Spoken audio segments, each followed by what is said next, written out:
We just stepped on their face with a hobnail boot and broke their nose. We just crushed their face. What's up, guys? I'm Tyler, and this is the Glory UGA podcast, brought to you by our great friends at MyBookie. Make sure to check them out for all your betting needs this college football season. And today's video is a deep dive film session video. So if in-depth, hardcore Georgia football talk is what you are looking for, if that's what you're into, go ahead and subscribe to this channel right now for a lot more content just like this. Like the video, comment, and definitely check out the Glory UGA podcast, the audio side of things, wherever you get your podcast for a whole lot more coverage of Georgia football just like this. We run 4 audio episodes every single week on the podcast side of things, so make sure to check that out. But all right, guys. So Georgia, yes, beat Mississippi State 41-31 on Saturday. And I guess what they say, a win's a win. That's what they tell you. But this was an ugly and incredibly frustrating win for a lot of Georgia fans out there, including yours truly. And don't get me wrong. We did see some really good things out there, some very encouraging signs moving forward the rest of the season. But at the same time, we can't bury our heads in the sand. We also saw some of the same troubling trends rear their ugly heads yet again. Another game. This was game 6, guys, the halfway point of the regular season, and we saw some of those same ugly trends yet again. It didn't cost us the game this time because the talent gap between Georgia and Mississippi State right now, and typically speaking, is just too wide for it to really matter all that much. But those mistakes that we've seen consistently throughout the season, they've already cost us one game against Alabama, and they will cost us more. Make no mistake about it, guys. Those mistakes, those troubling trends will cost us more games down the road if we do not find answers, if we do not do something to fix those issues. Penalties, eye discipline, turnovers all cost us at various points in this game with Mississippi State, and they've all cost us at various points throughout the season. And they're all extremely frustrating in their own right. Don't get me wrong, they all have their place. They all deserve conversation. And I did break all of those down on the Mississippi State recap episode on the audio side of things earlier in the week, so make sure to go and check that out. But based on my personal DMs and my inbox, getting responses, questions, comments from our listeners, the most frustrating aspect of Saturday's win for a lot of Georgia fans out there is the continued struggles of the Georgia pass defense. With Michael Van Buren, a freshman quarterback, by the way, at Mississippi State, throwing for over 300 yards and 3 touchdowns against this Georgia defense. And that's after combining in his first 2 appearances of the season against Florida. He played about half the game against Florida, and his first career start against Texas a couple weeks ago. Those 2 games, he combined for 244 yards passing and 0 touchdowns. Against us, over 300 yards and 3 touchdowns in that game on Saturday. And it is the corners, let's be real. It is the cornerbacks that are taking the brunt of the frustration from the Georgia fan base by and large. So with all the questions that I have gotten over the past 2 days, past 40 hours or so since the game has gone final, along with my own personal frustrations. I share a lot of these frustrations, guys. Trust me, I do. I'm a fan, just like you guys are. With all that in mind, I want to come on here today and address those issues head on in this video. And again, from what I can tell, most of the frustration as it concerns the Georgia pass defense is directed at the players, particularly the cornerbacks, but the players in general. And also position coach Dante Williams. So in recent weeks, he's also been a name that I've gotten a lot of people ask about. They're out there like, what do you think of this guy? Is he getting the job done? Let's go ahead and fire this guy. Like, we got to figure something out. This guy's got to go. He's also now getting a lot of that criticism when it concerns the Georgia passing game. And I think if you're looking at one player in particular, at least based on what I'm getting from my listeners, the people that I interact with here living in Athens, is Dalen Everett. Dalen Everett, more than anyone out there in the secondary, is the guy that is bearing the brunt of the frustration from the Georgia fan base at large right now in our secondary. And don't get me wrong, guys, I do think that personnel is part of the issue. That's pretty obvious. Like, we can't just pretend that's not happening. Personnel is certainly part of the issue. We have got to do a better job making plays on the ball when plays are there to be made. A lot of times we're in position, we're in phase with the receiver, but we just are not making plays on the football. We continue to have those same issues, just lacking awareness, not knowing where the ball is, not able to find the football. Looking at you, Julian Humphrey, and just in general losing far too many of those 50-50 balls when in man coverage, when given opportunities to play tight press man coverage. All of that is true. All of that is true. So if you're frustrated about that, you're not wrong. You're not seeing things. That is happening. That is certainly part of the issue. And I do think due to that, we need to explore making some personnel moves, some changes in the secondary. For a few weeks now on the podcast, I have been saying straight up that I would give Malachi Starks more looks at the star position. We saw how he was able to play that position week 1 against Clemson, and he played it very, very well. Now, I know that Malachi, for the first 2 years of his career in Athens, was a safety. And so there's a comfort level there. The coaches have comfort level with him there. He has a comfort level playing that position. But Kirby has often talked about, or at least has mentioned from time to time in press conferences, how good Malachi is in man coverage. I've even heard Kirby say that he might be our best cover guy in the entire secondary. So if that's the case, why are we not putting him more in true man coverage situations? Why are we content just letting him sit back there and play that deep safety position? Now he's still covering man from the safety position, depending on the coverage, but he's not playing the tighter man coverage that we would see if he's playing that star position like Janelle Aguero is. And Janelle Aguero hasn't been horrible. He just hasn't been good. He hasn't been great. And I do think Malachi Starks would give us more at that position if given opportunities. And it's not like we don't have someone ready to go ahead and fill in for Malachi at safety. It'd be one thing if it's like, okay, well, if we put Malachi at star, then who do we put at safety? We don't have an answer there. We do have an answer. Right now, we have 4 guys that are playing at the safety and star position combined. You have Dan Jackson, Malachi Starks starting at safety. You got KJ Bolden rotating in there, liberally playing essentially the same number of snaps that Dan Jackson is playing really over the past several games.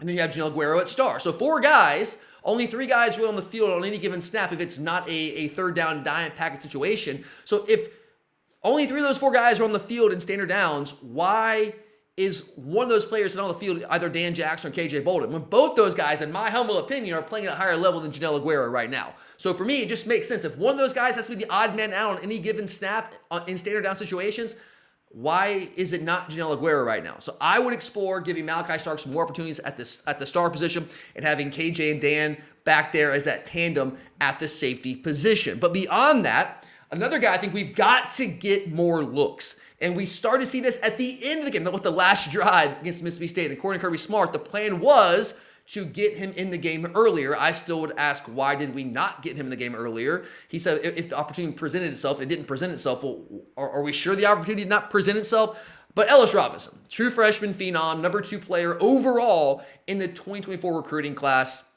We've got to get this guy more run. We've got to get him more snaps on the field in meaningful situations. I get it. He's young, and I get it. I can hear Kirby right now. He doesn't quite know what he's doing yet. He's a freshman. All that's true. I understand it, but he's also a supreme athlete. I know playing on the field on Saturdays is different than playing 7-on-7 at these camps when you were in high school, but at the Elite 11 camp a year or so ago, I guess about a year and a half ago now, when they were doing some 7-on-7 stuff, he was matched up against Jeremiah Smith. And we all know how good Jeremiah Smith is. We all know what he's doing for Ohio State right now. And Ellis Robinson not only hung with Jeremiah Smith, but for the most part got the better of him that day out there at that 7-on-7 competition at the Elite 11 camp about a year and a half ago. So this guy can straight up cover people. I don't care what receiver you're talking about. He can cover them. I know he's young, and I know there's concerns about, do we trust him out there? Does he know all the coverages? Is he going to bust out there? I understand that those are legitimate concerns. But the bottom line is the 3 guys between Dan Everett, Julian Humphrey, and Daniel Harris that are playing really all the snaps for us at cornerback right now, they're not consistently getting the job done.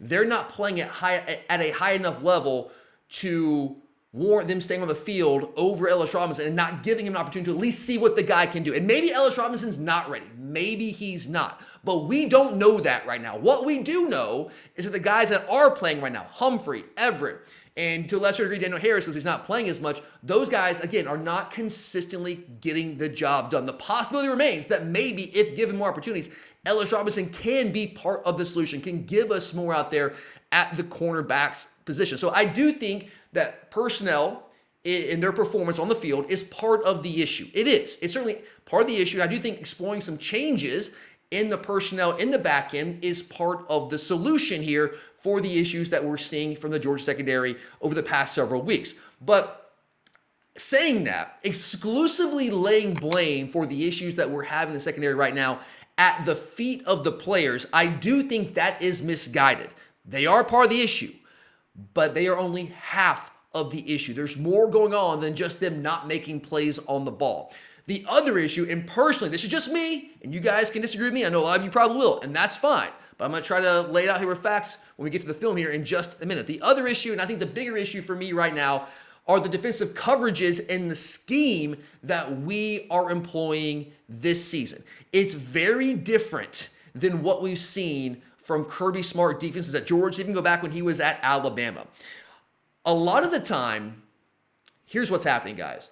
Are the DBs not making plays? Sometimes, sure, that is happening. But a lot of the time, we're also not even giving our DBs, our cornerbacks, the guys that we're all ready to just like throw out and bring somebody else in. All those guys are not consistently being given chances to actually make plays on the football.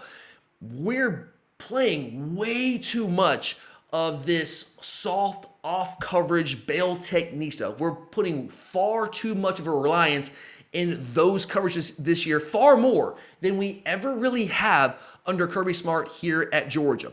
And those soft off coverage bail technique snaps that we're playing are allowing an insane amount of free access throws that, quite frankly, right now, our opponents are feasting on. They see us play that off coverage, whether it's off coverage quarters or whether it's cover 3 stuff, whatever it might be. And there's different kinds of off coverage we're playing, but whatever off coverage it is, whatever bail technique coverage that we are playing, when our opponents see that, they're just licking their lips, man.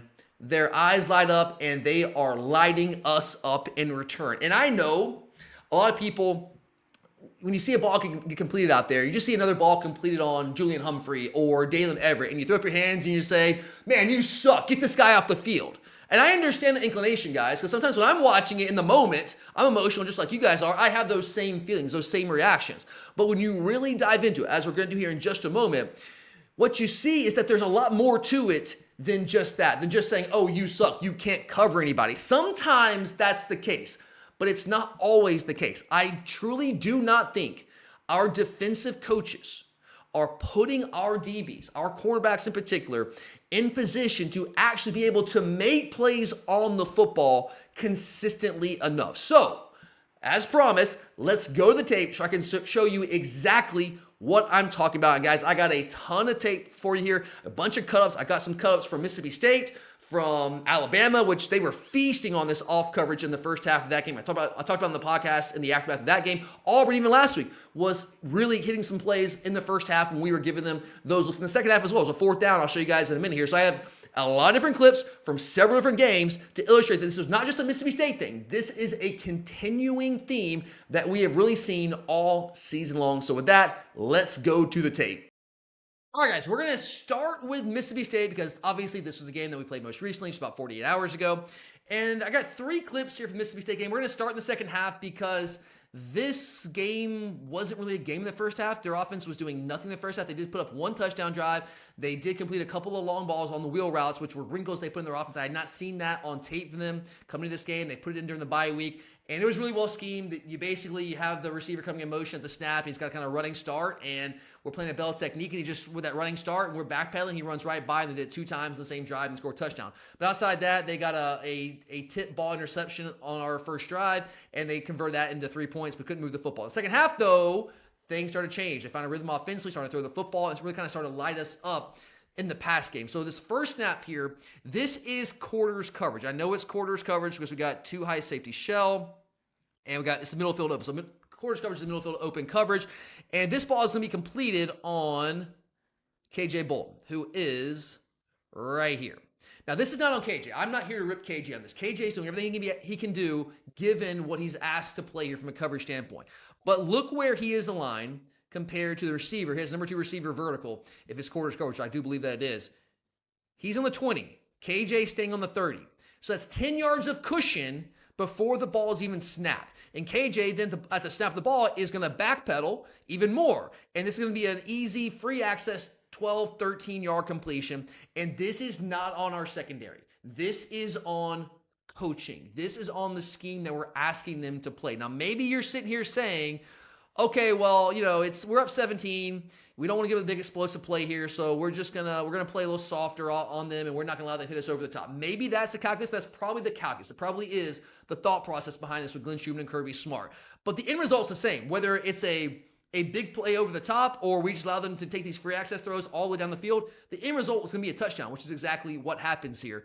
But we just did this the entire second half. Gave them all these easy throws. Now this one, this is not quarters coverage. This is actually, I believe this is man free. It's not quarters. We have a single high safety. It's middle field closed. Quarters is a middle field open coverage. You have your second corner right up, or your second safety, Malachi Starks right here. He's manned up on this receiver. Now Malachi at the snap is giving, he's not giving him 10 yards like KJ was on that previous snap, but he's giving him at least 8 yards right there. So they're going to have this throw right there if Van Buren, the quarterback, wants it. However, he wants this. He's got a slot fade that he's going to run right here. And I actually don't hate this coverage as much because we are pressed up right here. We are playing aggressive press man on the outside. I like that. But the one thing I don't like about this coverage, I still think we're too soft at the apex. The apex defender is this guy. Your apex defender is the first defender inside the cornerback here. So he's right here, Malachi's got number 2, and the first inside the cornerback right here is Janelle Aguero. They're going to take the slot fade here. What I would like to see is Janelle Aguero up there, Malachi Starks up here. Now again, this is third quarter. We're up 17 points. I get we probably don't give up an explosive play, but we essentially give an explosive play up here anyway because we're not doing anything to redirect this receiver. We're not getting hands on him. There's no redirection. He's completely unmolested down the field. So basically, I think my receiver right here is faster than your guy when he's running straight ahead and your guy's in the back pedal, which is essentially what happens here. It's not terrible coverage by Aguero, but if he's up here, I think he has a better chance to disrupt the timing of this route. And the thing is, the slot receivers here are not off the line of scrimmage. A lot of times, typically, your slot receivers are off the line of scrimmage, which is why it's really hard to press them.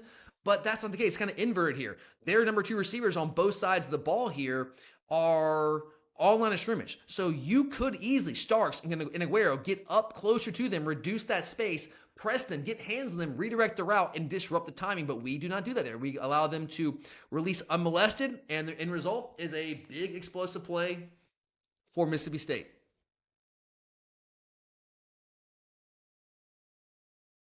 Now, again, the reason that I don't hate this as much as the first clip is this takes a really good throw. It takes a really good throw and a really good catch to complete this ball. And it's what I want to see more of. I would like to see us reduce that space a little bit more off the snap, but make them consistently hit throws and catches like this to beat us.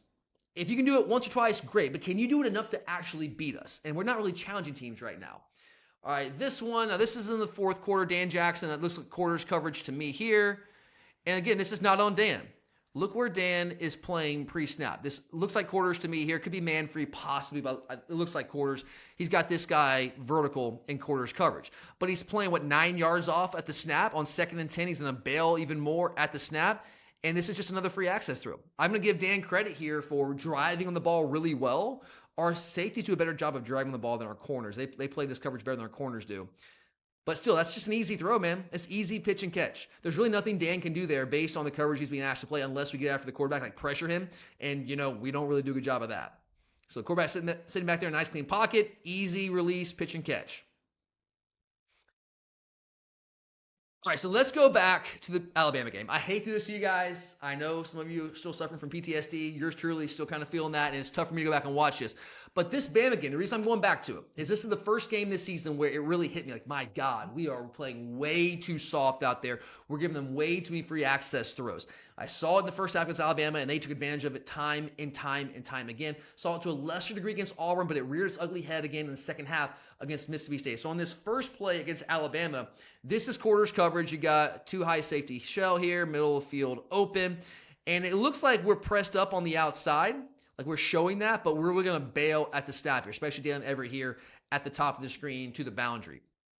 And Everett is going to, he's going to give him so much cushion that when the receiver catches, I think this is Ryan Williams, when Williams catches the ball, He's going to have 5 yards of cushion at the catch. That's just too easy, man. Against a team like Alabama, you can't make it that easy. And I know they're an all-or-nothing kind of offense, so you don't give the explosive play, but you also can't make it that easy, man. And they saw early in that game what we were doing in the first half, and they were just willing to take it over and over and over again. All right, this next play, this is not quarters. This is cover 3. It looks like cover 3 to me. We had a single high safety, so it's middle field close, which can be cover 3 or man under, and we're not playing man under, so it's got to be cover 3 here. So we're going to have Humphrey drop deep third, Everett deep third, and you're going to have this KJ Bolden playing deep third middle here. But in cover 3, you're going to bail like this, but this is just too soft, man. It's too soft against a team like Alabama who's just going to eat that up.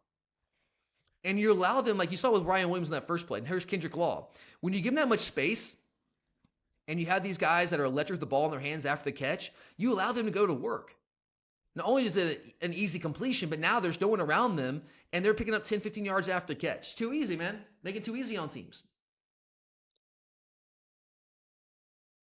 Now, this one, I'm not sure what coverage it is because the back end, the safeties go out of the screen too quickly, but whatever it is, it looks like it's a zone of sorts, but we're playing way too soft. And then we can't come and make a tackle. And the tight end just rumbles for another 10, 12 yards there. All right, this looks like 3 match to me. So cover 3, but we're playing like matchup zone. This is ridiculous, man. This might be the most egregious example of the entire series of clips I have for you. Because look at this. When their tight end catches the ball, let's go back and watch it again here. Let me stop at the right time. When their tight end catches the football here, Dalen Everett's not even in the screen. He's bailing so much, giving him so much space, so much cushion. He's not even in the screen when he catches the football. Now, you might be thinking, oh, well, okay, I'm playing in the field here. There's no way to make that throw. But it's Jalen Milroe. Know the personnel. Know your opponent. That guy has a cannon for an arm. Of course he can make that throw across the field. And he does with ease, and he sees the cushion. He takes it, and another first down. Too easy, man. Way too easy. All right, this is quarters coverage again. Way too soft quarters coverage. Now, I will defend Glenn Schumann and Kirby Smart here, saying, if you look at the time, it's under meant to go in the first half, so we're just trying not to give up the explosive play, trying to keep everything in front of us, but still, the point stands. It's just way too soft. Easy access throws. That's all we gave in the first half, man. Easy access throw after easy access throw. All right, now we're in the second half. And once again, we're playing very soft quarters here. You can see us bailing at the snap right here on the outside. Dan Jackson has got number 2 vertical, and he's playing behind the sticks. So when you're playing behind the sticks of the snap, you're giving them a first down. You're essentially saying, just take the first down. Have the first down. Please just don't hit me for a 50-yard pass down the field. And I get it to a degree, but when they keep doing this over and over and over again and you don't really adjust, you're kind of just killing yourself. But again, give Dan Jackson credit here. He does plant his foot and drive in this route and limits any kind of yak after the catch, any kind of yards after the catch. But we're just giving him a first down. Easy. Here's another quarters coverage example.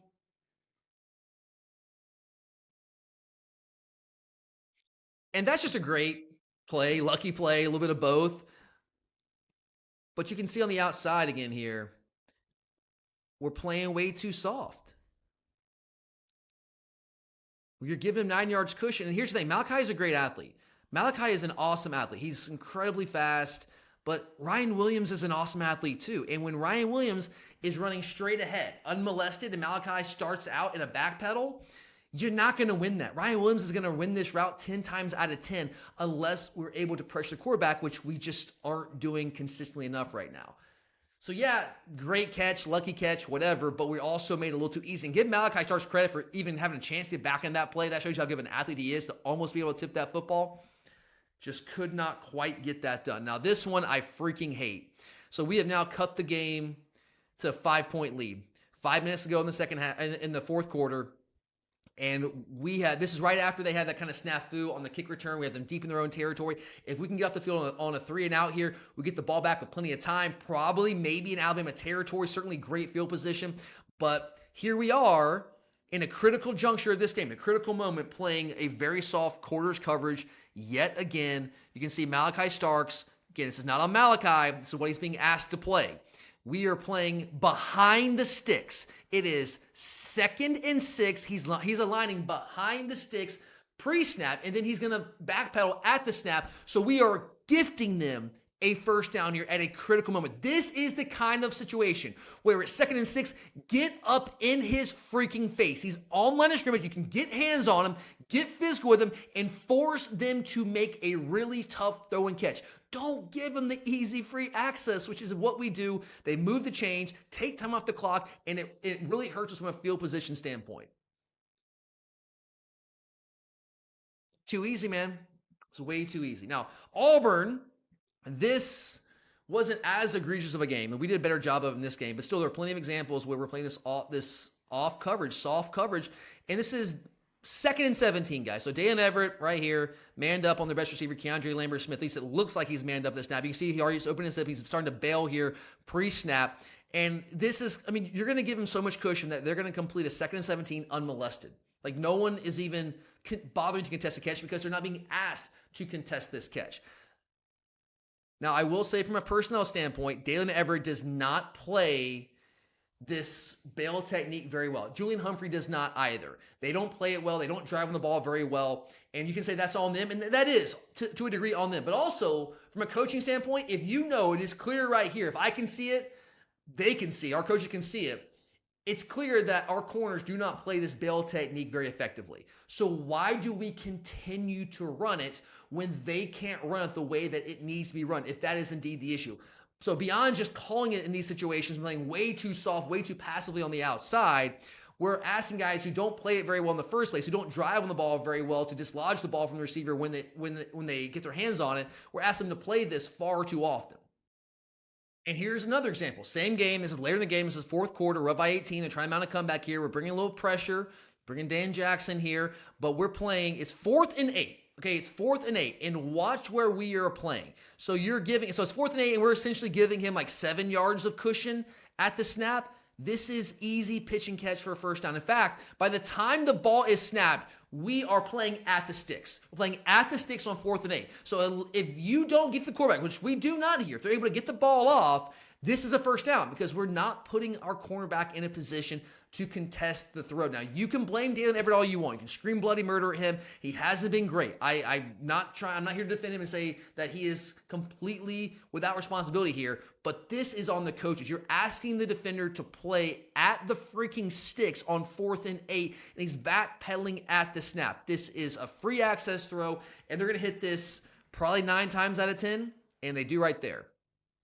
Well, what about when we actually play press man coverage? Are we always getting beat? I know that that's the thought process. Our guys just can't cover anybody. And I know that has to be part of the calculus here. A big part of the calculus for the coaching staff is like, we don't trust the coach. We don't trust the players to play this press man stuff. We think they're going to get beat over the top. Well, that has happened from time to time. And I'll show you some clips at the end where that has happened. That is true. But it's not happening every time we play press man. In fact, a lot of time we're playing press man, we're having a lot of success.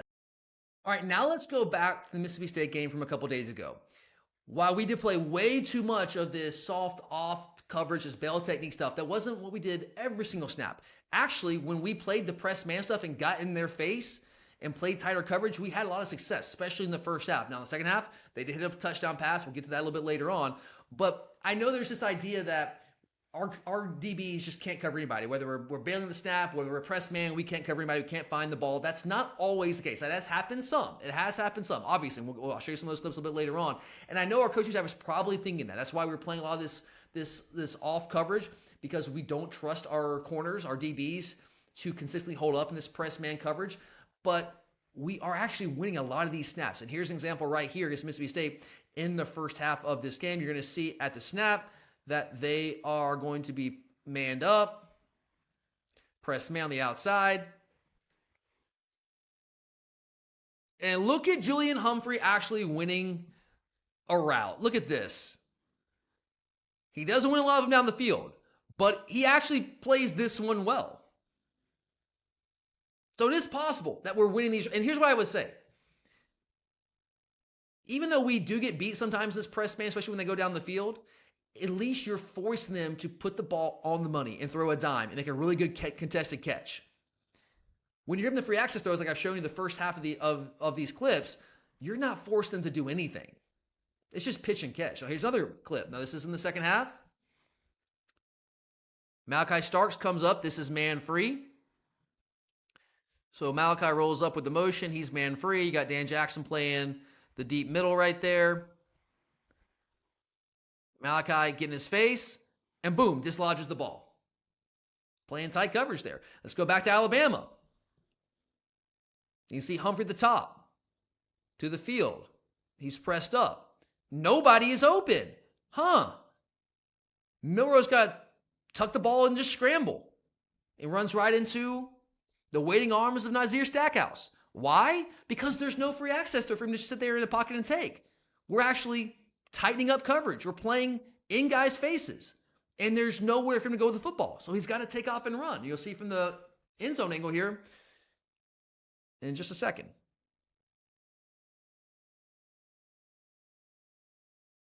See right here? Nobody's open. We're pressed up. We're playing man free. He's got nowhere to go, so he's got to take off and run the football. Same thing here. It looks like we're playing kind of a combo coverage here, but it's the same scenario. Nobody is open because we're playing tighter coverage. We're not giving them the free access throws. You can see Dalen Everett here at the bottom of the screen. To the boundary. He's pressed up. He sticks on his man. So we can do this, guys. That's what I'm telling you. We can play this press man stuff. We're not getting burned every time we play. In fact, we had quite a bit of success when we're playing some of this press man stuff. In the second half against Alabama, that's a big part of why we came back. We started to tighten the coverage a little bit and stop giving the free access throws. Same thing. Press man coverage in the fourth quarter, or in the third quarter. Third down, nothing. Now let's go to Auburn. Same thing you saw from Alabama. We're finally playing some press man coverage. Just go back and look at it pre-snap. Press man. Press man. He's got nowhere to the football because we're playing tight coverage here. And all he can do is tuck the ball and run. Try to pick up something. And now I want to go back all the way to 2021, to the national championship game, I guess the 2022 national championship game against Alabama. And I want to go all the way back there. I know it's not the same team. I know it's not the same defense, different personnel. I understand that. But I want to go back and just show you that what we're doing schematically with all of this soft bail technique stuff, this off coverage that we're playing, soft quarter, soft cover three, this is very uncharacteristic of typical Kirby Smart defenses. We don't see this a lot. Now, we've run it every year Kirby's been here, but we've run a higher percentage of press man and tighter man coverages than we have of this soft zone off coverage bail technique stuff. This year, we're running a far higher percentage of the off coverage stuff than we are the press man. And I just want to go back here and show you against Alabama in the first quarter of this game. We come out right away against Bryce Young. We're playing press man, forcing him to make tough contested throws. And that's William Poole, man, who wasn't great in coverage. But you can see at the snap here, William Poole is pressed up on him. He's in his hip pocket, and he's forcing Bryce Young to make a really tough throw. And the great quarterbacks like Bryce Young and Jalen Miller are going to make some tough throws from time to time, but they're going to make fewer of those than they are those easy free access throws. Here's another one. First quarter again. Same game. Tight coverage. Got nowhere to go with the football. We're pressed up on the outside. Darion Kendrick. Lewis Seen comes up, takes his man quickly, gets in his face. Young's got nowhere to go. All he can do is throw the football away. Now it's 3rd and 6 in the second quarter. Once again, we're playing tight coverage here. Tight man coverage. William Poole's up in his face at the snap. He makes the catch, but he also makes the stop short of the sticks. So this is more in line, what we're seeing here in this game, this is more in line of what we've done traditionally under Kirby Smart. This year, it's very uncharacteristic. And that brings to my last point here, got a few clips. The question becomes why? Why are we going away from what we have played so consistently and traditionally under Kirby Smart? We've always played the soft zone stuff. It's been in our playbook, but it hasn't been as big of a part of what we're doing schematically as it is right now this season. So the question becomes why? And I kind of alluded to it earlier. I think the answer is our coaches just do not trust who we have in the secondary, especially at cornerback. And I get it to a degree because there are some high-profile situations, especially in Alabama, where they got beat in press man. But look, guys, everyone who plays press man gets beat from time to time. But it takes a really, really good throw. But I think it's our coaches don't trust them. Now, my contention here is that if that's the case, if that really is the calculus here, and that's the thought process, that we're playing a lot more of the soft zone, the bail technique stuff, the soft quarter stuff, if we're playing a lot more of that this year because you don't trust your cornerbacks to play more of the press man stuff that we've played traditionally, then you have the wrong guys on the field. Then you need to get somebody, like I said earlier, Ellis Robinson, more snaps to see if maybe he can give us more in press man and allow us to do more what we traditionally have done from a coverage standpoint than what we're doing this year. But you do see plays like this, and I know, PTSD. It is what it is. So Humphrey's there. That's the thing. Like, it's not like he's getting out-athleted here. He's there, but he has. Where is your awareness?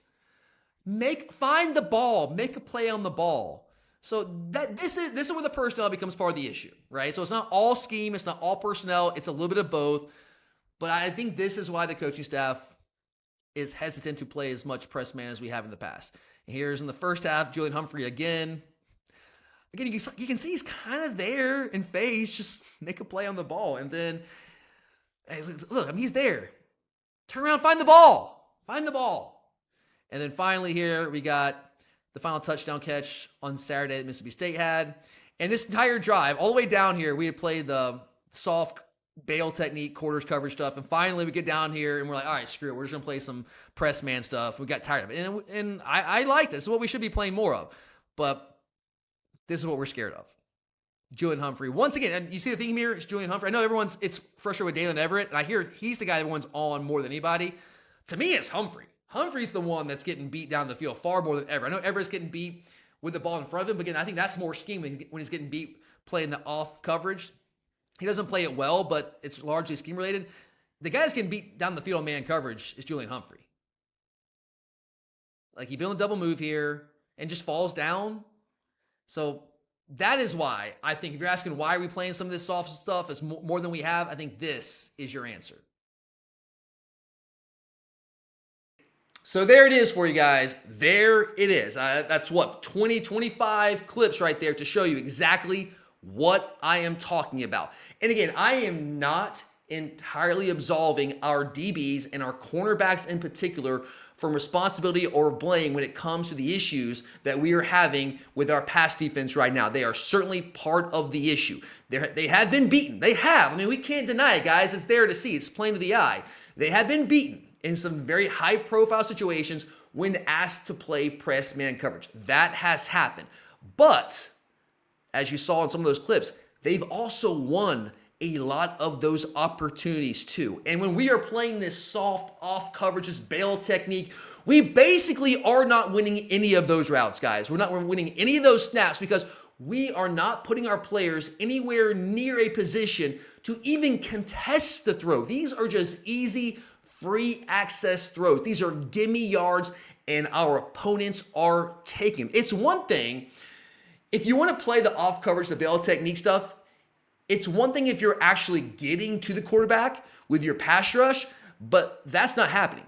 It's one thing if you can get there and you can force some errant throws, you can force the quarterback into some poor decision, maybe you can force a turnover, but that's not happening with this Georgia defense. In fact, we are 15th out of 16 teams in the SEC right now in sacks, less than 1 sack per game. So the result is when we sit back and play all this soft coverage, and I get like we don't give up the big explosive plays. That's been a Kirby Smart hallmark, and it's pretty clear I don't think we really trust these guys consistently in man coverage, in that press man stuff. But the result is when we play this off coverage, this soft bail technique stuff, we are in effect allowing teams to just sit back and play pitch and catch all the way down the field. We're allowing them to get the ball in their playmakers' hands and let those playmakers who are great with the ball in their hands after the catch, we're allowing them to just go to work after the catch unmolested. We're not contesting anything. We are gifting teams yards, we are gifting teams first downs, and we are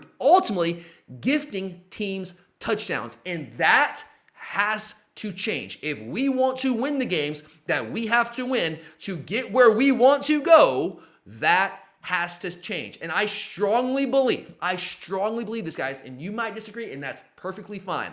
But personally, I strongly believe that we need to go back to playing much more of the aggressive press man coverage that Kirby Smart essentially made a name employing defensively. Will we get beat sometimes when we're playing that press man stuff? Yes, that's going to happen. We've seen it happen at times this year already. But what's happening is we are just right now, we're getting carved up. We're getting carved up right now playing this soft zone coverage.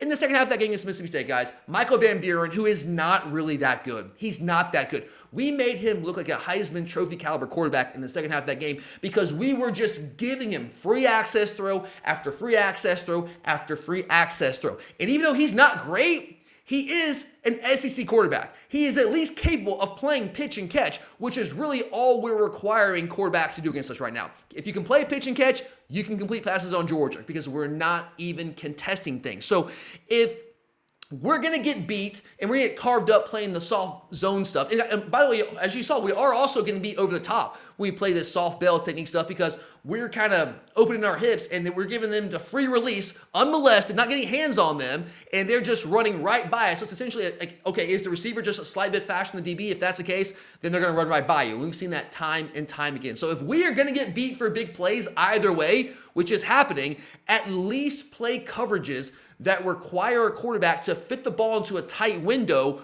with great ball placement. At least play coverages, tight press man coverages that require receivers to make ridiculous catches. And sometimes they will. Sometimes you have a Ryan Williams out there and he's just going to make a ridiculous catch. It doesn't matter what coverage you're playing. He's just that good. There's no defense for that. But make them make those ridiculous catches consistently enough to actually beat you. At least contest the throws. We're not doing it right now. At least give your DBs, at least give them a chance to try to make a play on the ball. And this week again, against Texas, we have a situation just like we had against Alabama. Ryan Williams, fantastic receiver, explosive, great, throw all the flowers at him that you possibly want to. The guy deserves it. He's a fantastic football player. But I don't know if you've heard, he's only 17 years old. He's about $175. That was the type of receiver as a freshman who is not a big guy that we need to get in his face and bully him at the line of scrimmage. Would he get off the press coverage from time to time? Sure. Did he from time to time against us?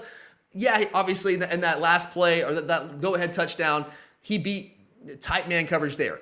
But you've got to force him to do it time and time and time again. Bully that guy. We didn't do it. We weren't willing to do it enough against Alabama, at least in the first half, and got into that giant hole. Well, this week against Texas, if you look at their receiving core, of Texas's top 6 receivers from the wide receiver position, only one of them is over 6 feet tall. Only one of them is over 200 pounds. And that one guy, Ryan Wingo, is a true freshman. This is a group of wide receivers, just like Ryan Williams, maybe even more so than Ryan Williams, that we need to try to bully at the line of scrimmage. Get in their face and force these smaller receivers to get off of physical press man coverage. Disrupt their timing routes.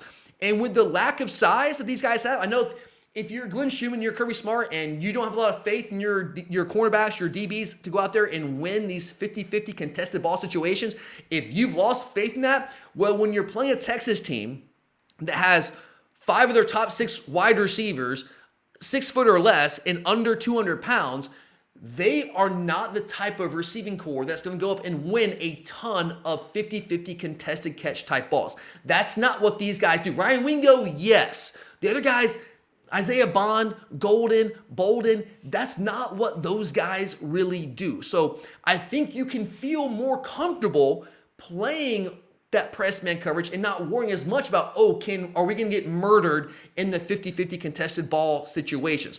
What I can tell you guys, I can tell you this with complete confidence looking ahead to this Texas matchup.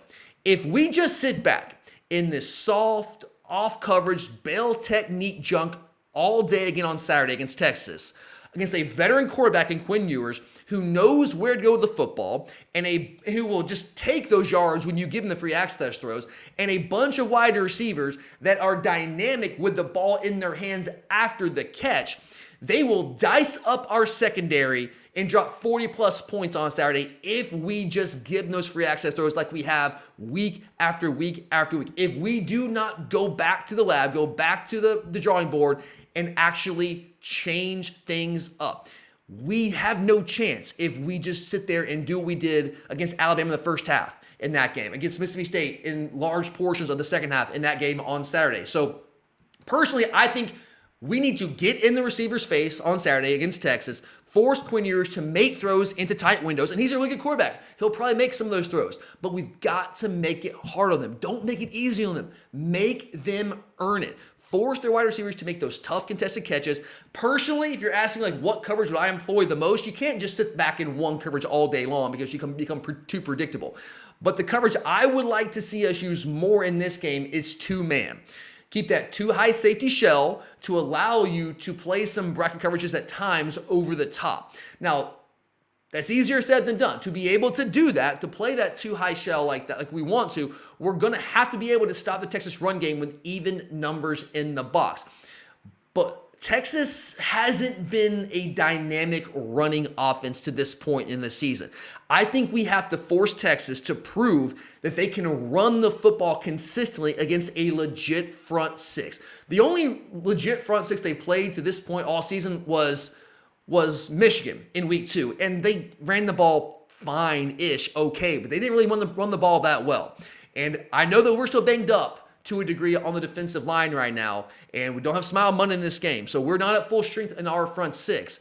But our front six, I think we at the very least we can call the Georgia front six a legit front six, certainly relative to what Texas has been playing outside of that Michigan game. So force them to prove they can run on us and force us to bring guys in the box. Otherwise, sit back in that too high safety shell, playing press man coverage on the outside, get in their face, and make them earn it all night long. And if they do it, tip your cap to them and say, you know what, you're just a better team. And maybe that will be the case, guys. Maybe it will be. But again, all I know is if we sit back in that soft zone coverage that we've seen the past couple of weeks, they are going to carve us up, and we're not even giving our team a chance to win this football game. Let's go back to old school, physical, press man, Kirby Smart defense. And if we do that, I'm not saying that's going to guarantee a win, but I believe that it will at least give us a chance. But all right, guys, I appreciate you sincerely checking out today's episode. If you enjoy this type of in-depth Georgia football talk, again, make sure to subscribe to this channel right now, like the video, comment, and definitely check out the Glory UGA podcast wherever you get your podcast. 4 episodes a week, a lot more content for all you diehard Georgia fans out there. But thank you again, guys. I appreciate it. I'm Tyler, and as always, go Dogs. Man, is there going to be some property destroyed tonight. 26-21. Dogs on top.